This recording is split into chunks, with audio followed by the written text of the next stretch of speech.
A week without complaining about myself, how I face my own inner voice. Try listening to the voice in your head for a moment. Not the one you use when talking to others, but the one you use when you talk to yourself. Does it often say things like, "Why are you so stupid? You messed it up again. Of course they don't like you." And the scariest part is, we hear these things every day. So often that we don't even realize we're slowly tearing ourselves down. Bullseye. Last week, I decided to try something small, but surprisingly hard. No self-criticism for 7 days. No blaming myself for mistakes. No calling myself names, even in my thoughts. No using any words that made me feel less than. And that's when I realized I had been living in a toxic relationship with myself. I thought I was being disciplined. But really, I was losing my kindness. Every time I criticized myself, I wasn't getting stronger, I was getting more empty. Fire. 1 week of silence changed that. I learned to listen to myself more gently. And I started to understand. White right pointing back hand index. Growth doesn't come from beating yourself up.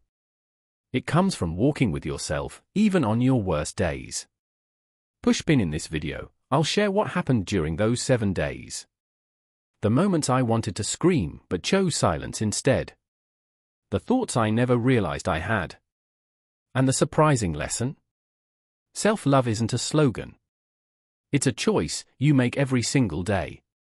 Speech balloon. If you're tired of always feeling like you're not enough, this challenge might be exactly what you need. White right pointing back hand index. Tap like, subscribe, and turn on notifications. And comment below. 7 days, I will stop hurting myself. If you're ready to make peace with yourself, starting today. Part 1. Day 1, I realized I was hurting myself more than I knew.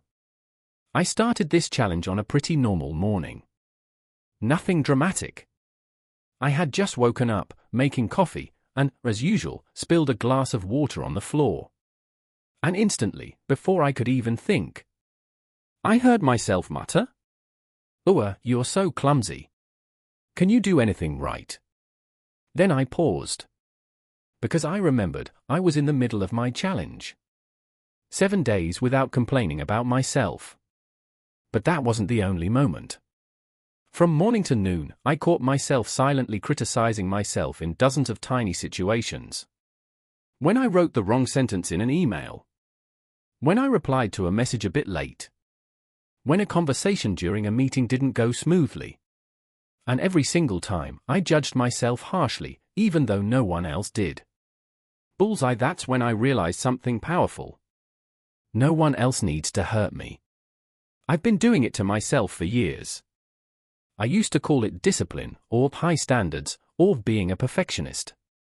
But in truth, it was just self-sabotage, disguised as ambition. Fire. Day 1 of the challenge shocked me.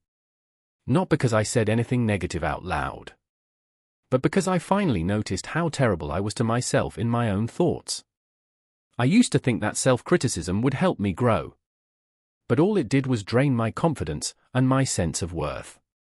And for the first time, I clearly saw. White right pointing back hand index. I need to relearn how to treat myself with kindness, not punishment. Part 2, when I started changing the voice inside my head. On day 2 of the challenge, I decided to start taking notes. Not just about what I said out loud, but what I was saying in my head. I didn't try to silence those thoughts immediately. Because honestly, that felt impossible. Instead, I listened. I wanted to know. What was that voice inside me really saying? And what I discovered shocked me. Pushpin. On a completely ordinary day, I judged or criticized myself over 30 times. For things as small as scratching my head while thinking too slowly. To bigger things, like not finishing a task on time. The voice inside called me things like useless, not good enough, slow, someone no one cares about. The scariest part? I didn't even realize I was doing it. Those thoughts had become so habitual, so automatic. that I mistook them for truth. Bullseye. According to research from the Institute for Behavioral and Applied Psychology, the average person has around 60,000 to 70,000 thoughts per day. And up to 80% are negative, often self-critical. Why? White right pointing back hand index. Because our brains evolved to detect threats, even when the threat is ourselves. When we make a mistake, the brain reacts as if we've done something life-threatening. It activates the amygdala, triggering a fight-or-flight response. And if we're not aware, we turn that fear inward and start attacking ourselves. Electric light bulb. That's when I realized something crucial. That voice inside my head? It wasn't me. It was a pattern, something I'd learned. Maybe I was harshly criticized as a kid. Maybe I'd compared myself to others for years. Maybe I believed that if I wasn't strict with myself, I'd never succeed. But now, I'm learning something new. White right pointing back hand index. I don't have to judge myself to grow. White right pointing back hand index. I can make mistakes and still treat myself with kindness. Blue book. I started using a small but powerful technique. Rewriting my inner voice, from criticism to guidance. Instead of crossmark you're so stupid, I now say white heavy check mark it's okay. That didn't go well, let's learn from it. Instead of crossmark you failed again, I now say white heavy check mark that didn't work. Let's try a new approach. I'm not sugarcoating mistakes. I'm just choosing to respond in a way that helps me get back up, instead of tearing myself down. Bullseye. After just 2 days, I learned something surprisingly deep. You can't shame yourself into becoming a better person. Only when you speak to yourself like a true friend do you actually have the strength to grow. I used to think being strong meant never being soft. But now I know. White right pointing back hand index. Real strength is being gentle with yourself, even when you're at your lowest. Part 3. When I learned to forgive myself. By day 4 of the challenge, something happened that nearly made me want to quit. I missed an important meeting with a partner. Not because I was lazy or irresponsible, but simply because I forgot. An honest, silly mistake. And the moment I realized it, the old voice came rushing in. Seriously? You're hopeless. You'll never get it together. I almost let it continue, the usual cycle of beating myself up. But this time, I paused. I took a deep breath and asked myself one simple question. Would I speak to a friend like this over a mistake? And if I wouldn't speak to someone I care about that way, why would I say it to myself? Bullseye. Forgiving yourself isn't about making excuses. It's about recognizing that you're human, and humans mess up. In psychology, there's a concept called self-compassion, pioneered by Dr. Kristen Neff. Research shows that people who practice self-compassion are happier, more resilient, more motivated, and better at bouncing back after failure. Why? Because when they make mistakes, they don't spiral into self-criticism. They don't need to be perfect to feel worthy. Electric light bulb. I began applying the principles of self-compassion whenever I messed up. Acknowledge the mistake, without denial. Feel the pain, without drowning in it. Speak to myself like a friend. I'm disappointed, yes, but I can fix this. I'll do better next time. And something strange happened? The more I forgave myself, the more I wanted to improve, not less. Not because I feared punishment, but because I believed I deserved to become a better version of myself. Seedling. Forgiving yourself is a skill and also an act of courage. Because sometimes, forgiveness doesn't come from someone else letting you off the hook. It comes from you no longer punishing yourself. Pushpin. I realized this. You can't move forward if you're stuck playing the role of the guilty one forever. Be the learner, not the criminal. And when I started seeing myself with compassion, I didn't just heal. I started believing in my ability to grow. When I changed the way I saw success and self-worth. On day 6 of the challenge, I had a moment that felt like waking up. That evening, I sat alone and looked at my goal board on the wall. Career goals. Fitness goals. Financial goals. All carefully written down, organized, full of drive and ambition. But suddenly, a question surfaced in my mind.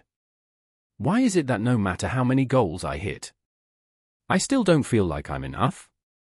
Why, even when others compliment me, do I still feel unworthy?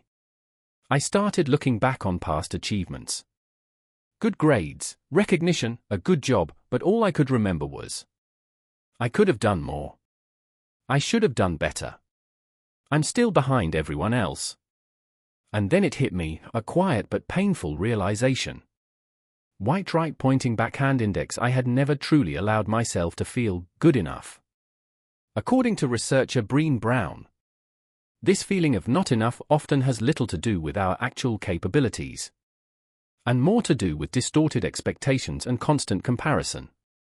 When we tie our self-worth to results or performance, we enter a dangerous loop. If I succeed, I'm worthy. If I fail, I'm worthless. This is called conditional self-worth. And it's what keeps us chasing endlessly, never feeling fulfilled. Bullseye. This 7-day challenge, to stop criticizing myself, forced me to re-examine my relationship with my own worth. I began asking questions I had never dared to ask. If I accomplish nothing today, am I still worthy of respect? If I'm not productive, do I still deserve love? If I'm not better than someone else, do I still matter? And the honest answer? Yes. I'm still a human being. And that's enough. Electric light bulb. That's when I began shifting my mindset. From I'm valuable because of what I do, to something much deeper. I'm valuable because I exist, and I'm trying. Not as an excuse to be lazy, but as a way to free myself from the internal punishment that wasn't helping me grow, only tearing me down. Fire. When I stopped viewing success as a reason to finally love myself, and started seeing it as something I pursue because I already respect myself, everything shifted. I no longer cared about how many people were ahead of me. I started focusing on, was I kind to myself today? Was I brave enough to keep going? Was I living honestly, not to prove, but to be real? And surprisingly, when I let go of chasing external validation, I found more motivation than ever, the kind that comes from within. Seedling. True confidence doesn't come from knowing you'll succeed. It comes from knowing that no matter the result, you've got your own back. I learned this. White right pointing backhand index. Not every achievement gives you worth, but every action rooted in self-respect has the power to change your life. You're not weak for failing, you're strong for forgiving yourself. After 7 days of not complaining about myself, I didn't become a perfect person. I still forgot things. I still made mistakes. I still had moments where I felt disappointed in myself. But I stopped fighting myself. Instead, I started walking beside myself, like a trusted friend.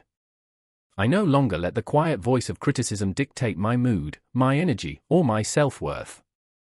Fire. And I realized something that maybe takes a lifetime to truly learn. You are not your mistakes. You are not yesterday's bad result. You are not the harsh words you've heard, or the ones you've said to yourself. You are someone learning. You are a soul healing. And you are worthy of kindness, especially from yourself.